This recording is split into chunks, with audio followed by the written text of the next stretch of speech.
हिमाचल प्रदेश के पार्वती वैली में बसी हुई है एक ऐसी जगह जिसके बारे में बहुत ही कम लोग जानते हैं। ये जगह जितनी शांत है उतनी ही खूबसूरत भी है। कसोल से सिर्फ 20 किलोमीटर की दूरी पर पड़ती है ये off beat place Waichin valley, और ये जगह किसी जन्नत से कम नहीं।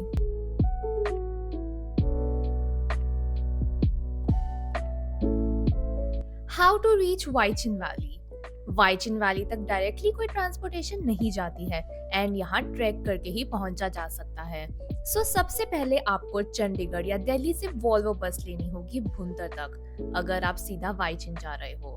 भुंतर से आपको एक लोकल बस लेनी होगी जरी गांव तक, एंड अगर आप कसोल या मनाली साइड से आ रहे हो तो यहाँ से भी लोकल बस मिल जाएगी जरी तक। जरी में टैक्सी स्टैंड है जहां से आपको पर्सनल एंड शेयर टैक्सीज मिल जाएंगी मलाना सेकंड डैम तक, जहां से वाइचिन का ट्रैक स्टार्ट होता है। आफ्टर क्रॉसिंग द डैम वाइचिन पहुंचने के भी दो रास्ते हैं। पहला, आप सारा 4 किलोमीटर का रास्ता ट्रैक करके कवर करो। दूसरा ये कि तुम 2.5 किलोमीटर का रास्ता कवर कर सकते हो शेयरिंग में 4x4 हायर करके, एंड बाकी का 1.5 किलोमीटर हाइक करके। अब सबको पता ही होगा कि 2024 में यहाँ एक क्लाउड बर्स्ट हुआ था, जिस कारण इस एरिया में हेवी डैमेज हुआ था फ्लड्स के कारण, एंड अभी रास्ता करंटली चेंज हो गया है।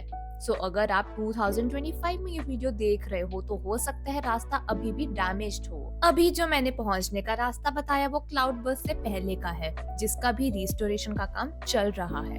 अब मैं आपको बताऊंगी करंट अपडेट। क्लाउड बर्स्ट के कारण मलाना 1 डैम टूट गया था, जिस कारण मलाना 1 से मलाना 2 डैम तक की सड़कें काफी डैमेज हो चुकी हैं। इसलिए अब शेयर टैक्सी से आप मलाना फर्स्ट डैम तक आ सकते हो एंड ट्रैक यहीं से स्टार्ट होगा। अगर आप प्राइवेट कार से आ रहे हो तो वो भी यहीं रोड पर पार्क करनी होगी।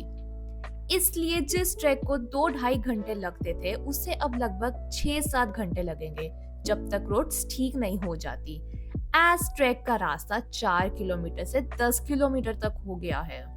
ऑल्सो डैमेज रोड्स के कारण 4x4 भी नहीं चल रही है, एंड मलाना सेकंड डैम से भी सारा ट्रैक पैदल ही कवर करना पड़ेगा। ये है अभी का करंट अपडेट, जो कि चेंज होता रहेगा कुछ हफ्तों और महीनों तक जैसे जैसे रोड्स रीस्टोर होती रहेंगी। तो आप जिस टाइम जाने का प्लान करोगे तो लेटेस्ट डिटेल्स के लिए किसी भी होम स्टे को कांटेक्ट कर सकते हो। बट एवरीवन इज होपिंग कि नेक्स्ट 1 ईयर तक रोड्स बन जाएंगी एंड देन सारा रास्ता पहले जैसा हो जाएगा, जो मैंने स्टार्टिंग में बताया था। ट्रैक वही 4 किलोमीटर का रह जाएगा, जो कि सेकंड डैम से ही स्टार्ट करना पड़ेगा, एंड 4x4 भी चलने लगेंगी। मैं वाइचिन गई थी जून 2024 में। मैं मनाली से अपने फ्रेंड्स के साथ निकली थी पहले कसौल एक्सप्लोर करने एंड फिर वहां से वाइचिन। हम मलाना सेकंड डैम तक शाम को ही पहुंचे थे कसौल से। बारिश भी हो रही थी तो हमने 4x4 ही रेंट पे ले ली थी ताकि हम टाइम पे वाइचिन पहुंच जाए। ये शेयरिंग में अराउंड 300 पर पर्सन पड़ेगी। रास्ते बहुत ही खूबसूरत हैं, हरे भरे पेड़ों से घिरे हुए, एंड साथ में नीचे एक बहती हुई नदी। ये नजारे किसी जन्नत से कम नहीं। अगर आप पैदल आ रहे हो तो स्टार्टिंग में आपको काफी खाने पीने की शॉप्स मिल जाएंगी, जहां से बेसिक मैगी, चाय, कॉफी एंड स्नैक्स मिल जाएंगे। कोशिश करना कि ये रूट एक बार पैदल जरूर कवर करना, क्योंकि ये नजारे किसी जन्नत से कम नहीं है। इन रास्तों पर बहुत ज्यादा सुकून मिलता है, जो कि पैदल ज्यादा फील कर सकते हो rather than with 4x4। रास्ते में एक ये बहुत ही खूबसूरत वाटरफॉल भी दिखेगा, जो इसी नदी में मिल जाता है।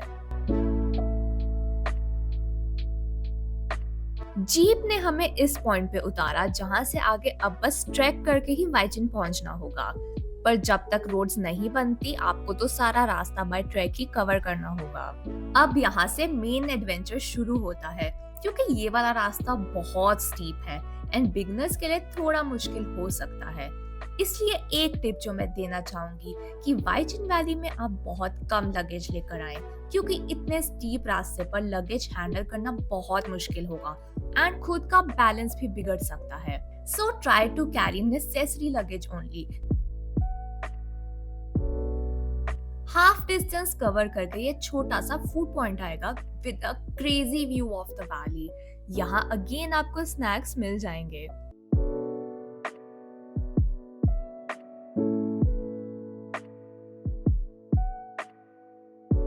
मैंने कभी खास ट्रैक्स किए नहीं एंड इसलिए ये लास्ट पैच काफी मुश्किल लग रहा था क्योंकि ये बहुत ज्यादा स्टीप था। पर किसी तरह मुश्किल से ये चढ़ाई करके हम पहुंच गए वाइचिन वैली।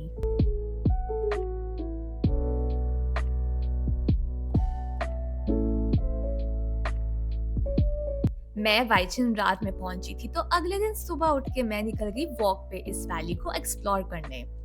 और पिछले दिन की जितनी थकान थी सब इन नजारों के सामने खत्म हो गई। वैली का व्यू बेहद खूबसूरत था। हर तरफ लश ग्रीन फील्ड्स एंड दूर तक दिखते उन पहाड़ों के बीच में बैठा वाइचिन एकदम सररियल फील दे रहा था।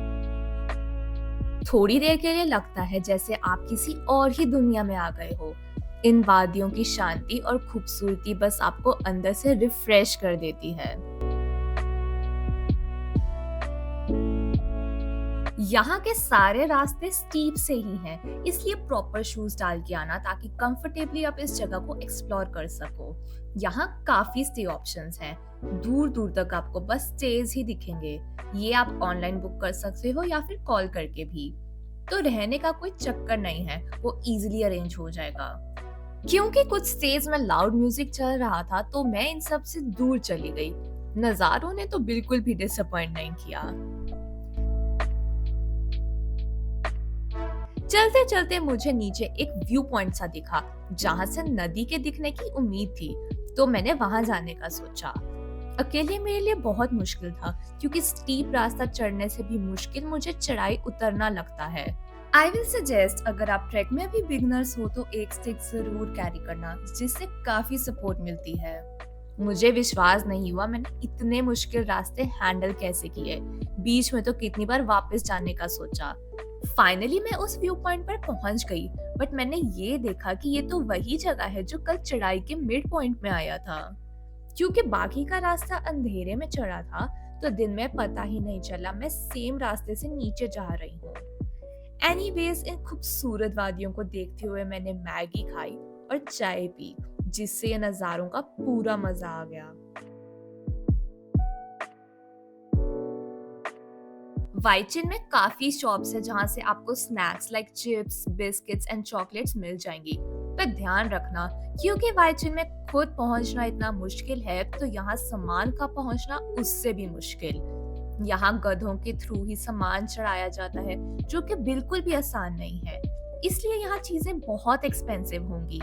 सो आई विल सजेस्ट कि ये स्नैक्स जैसी चीजें आप नीचे से ही परचेज करके लाएं। एंड अगर आप यहाँ से ले रहे हैं तो कंप्लेन मत करना। यहाँ पर नेटवर्क भी प्रॉपर आ जाता है। हो सकता है रूम के अंदर ना आए, बट ऐसे इधर कोई नेटवर्क इश्यू नहीं है। मेरा वाइचिन का बेस्ट एक्सपीरियंस ये था जब बादलों का एक बड़ा सा टुकड़ा हवा में तैरता हुआ आया और धीरे धीरे सारी वैली को ढक लिया। This view was ब्रेथटेकिंग।